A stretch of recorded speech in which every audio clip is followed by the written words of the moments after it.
Living Saints. Among the origin stories of the hymn, Shall We Gather at the River, tells of a priest who sat in his office in New York City in the middle of a pandemic, wondering when he would get to see his people again, when they would get to gather as they once did. During the pandemic of our own times, we've asked many of these same questions, and yet the saints of the Southeastern Pennsylvania Synod have not let that stop us from doing the work of ministry, trusting that we will claim the promises of our baptism, that we have been gathered in this river and we will be gathered again. Listen to some of their stories. Hi, I'm Damar, member of Reformation Lutheran Church and youth representative for the Synod. I have been a member of Synod Council for a year.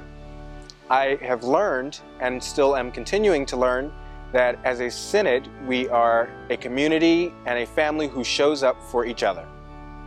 When I think of ways of how we show up for each other, I think of the call that we do on Thursdays for communications. That call has been a support group and a way of learning new ideas and innovative ways of technology and how we can better our worship as a community. Some of what I have learned, we have been able to implement that into our own congregation at Reformation, and we have recently gotten a new camera system. Another way we have shown up for one another is by gathering as a conference to celebrate our youth and teach them about the Bible and have community conversations that need to happen. So I would say that the business never stops. Even during the pandemic and having joined during the pandemic, I was able to witness how much our Synod works and how hard they work. And that's been a blessing. Hi, I'm Scott Staub. I'm the pastor here at New Hanover Evangelical Lutheran Church in Gilbertsville, Pennsylvania.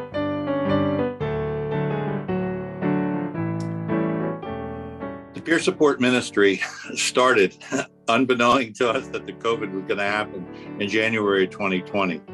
With a grant and together with the Pottstown Wellness Foundation, those two stakeholders enabled us to bring in peer support specialists. And our idea was to reach out and help people in mental health and substance use disorder take a walk, do their wellness planning, and help them reintroduce them into the community. What we didn't know is that COVID was going to happen. And miraculously so, and God, praise be to God, that this ministry was alive.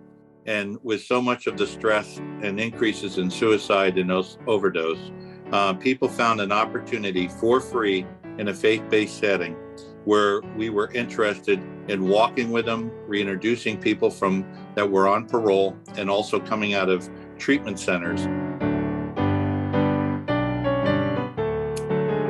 The Garden of Hope was started as a dream, and it's a 3,000 square foot garden. And the Synod was interested enough in saying, yes, we're interested in providing you the seed money for this Garden of Hope. Together with the congregation and with other stakeholders within the area, we planted a 3,000 square foot garden. This garden produces close to 6,000 pounds of fresh organic vegetables that go into food deserts in the Pottstown and other Montgomery and Berks County areas. From time to time, everybody's asked, well, does the bishop and the greater church even know that we exist? These Forward Together in Faith grants answer that question fully and powerfully, that yes, our bishops and the staff and the overall church is interested in seeing each individual congregation going out and doing mission in the field. Hi, I'm Kayla Sadowy, and I use pronouns like she and her. I am currently a candidate for the Ministry of Word and Sacrament in this Southeastern Pennsylvania Synod. I currently serve as Vicar of Grace Lutheran Church in Broomall in Delaware County. Pastor Tim Johansson approached me and worked with Pastor Leslie Richard, who was the pastor at Grace Broomall at the time, and shepherded the congregations into this covenant agreement. each council still meets independently. Oftentimes, Pastor Tim and I will attend each other's council meetings. And then there's also a guiding coalition, which is kind of a redevelopment team. And we meet regularly to discuss ideas, potential programs, and to also review what we have done and how it's working. The community at Grace has been nothing but excited. There was certainly some apprehension and uncertainty, but I've always been really touched and inspired by their ability to step out in faith and out of a desire for their own community to not just survive, because they could have kept on doing that for years, but to actually seek to thrive and in a way be resurrected. The congregation at Temple has been very supportive in helping us develop programs and do work on our building and also attending our joint worship services. And they are constantly seeking a deeper relationship and exploring now where this relationship can go. Now that the first year of our covenant has gone by and we embark on the second year, they are looking forward to how things can be also symbiotic and mutually beneficial for both congregations. I'm Bryan. For the last couple of years, I've been serving with this ragtag team of holy innovators that we lovingly call the Vitality Team. As the ELCA looks ahead to the future, we aspire to have congregations whose faith shines in their relationship with God, each other, and their community. So if I had to have a definition of congregational vitality, it would be these three things. They are life-changing relationships with God, each other, and the world. And so the process of congregational vitality is really about relationship building. And how do we help congregations focus on letting their light shine in the midst of those relationships and in their wider communities? Vital communities of faith promote healing. And whether that's our efforts on dismantling racism or whether it's providing space for recovery groups or specifically recovery-based worship experiences. These are all ways that we promote healing as a community. Change is not a four-letter word. It is a big part of embracing ways in which we navigate the shifting landscape around us. And so this was the group of congregations that participated in Faithful Innovations. And I like to say that these metrics are going to be more helpful for the missional church moving into the new landscape of ministry than counting butts and bucks. I think you can be critically vital for your community and worship 30 people. And I think you can be completely unvital and worship 1,500 people. The question is what is the strength of your relationship with God, each other, and your community? Hello, greetings. My name is Veronica Britto. I'm a member of St. Peter's Evangelical Lutheran Church, located in West Oak Lane area of Philadelphia. I just enjoy working with young people. When I was a teen, I was part of the Synod LYO, and I represented the Northwest Olney Parish, at the time it was called, and I would go on all kind of overnights, and I really got a lot of value out of that as a youth. So when I became an adult, I said, I want to give back to the Synod. And that's what I appreciate about a Synod, because there are 65 little offices that are full of people that are very knowledgeable about what's going on in church, that can help you to grow your church, whether it's in youth ministry, whether it is in stewardship, whether it is in media ministry.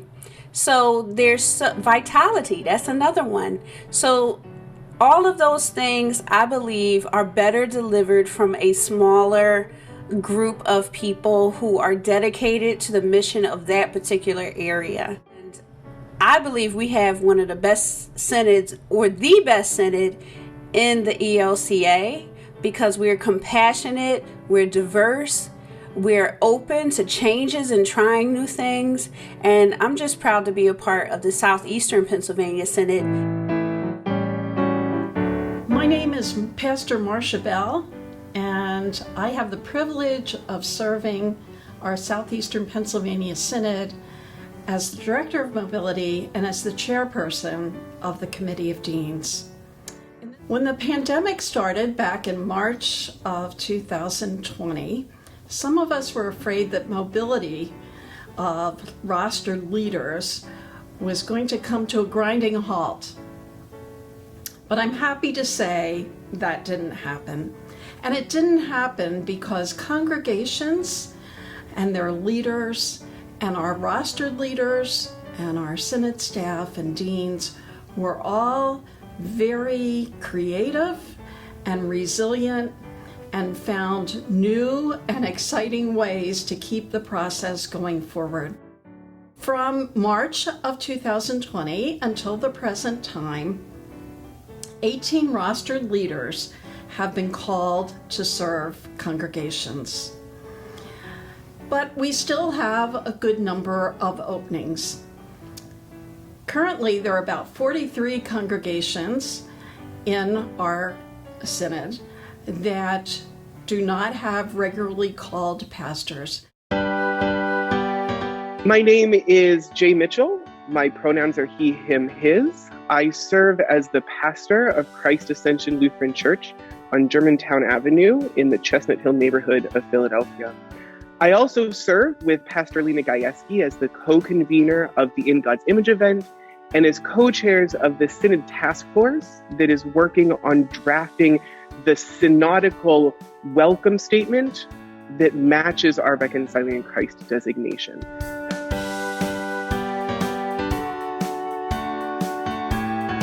We chose to host it on the Saturday nearest to the 11th of October. The 11th of October is National Coming Out Day. It's a day when we can celebrate and affirm our identity, those of us who identify in the LGBTQIA plus community, but also a way for the church to say, yes, be who you are. You can claim your beautiful creation as one that God has made and blessed, and we are here to support that. That's really something that I found attractive about the Synod when I first came here. We are one of, if not the most diverse on all levels, synods in the country, in the ELCA, and that is really something to be celebrated. Won't you join these saints in their expressions of love for God and God's people, in their prayers and in their financial support? Your gifts to the All Saints appeal ensure that the Southeastern Pennsylvania Synod can continue to equip the saints for the work of ministry in pandemic and beyond, until that final day when we gather with all the saints at the river that flows by the throne of God. May God bless you.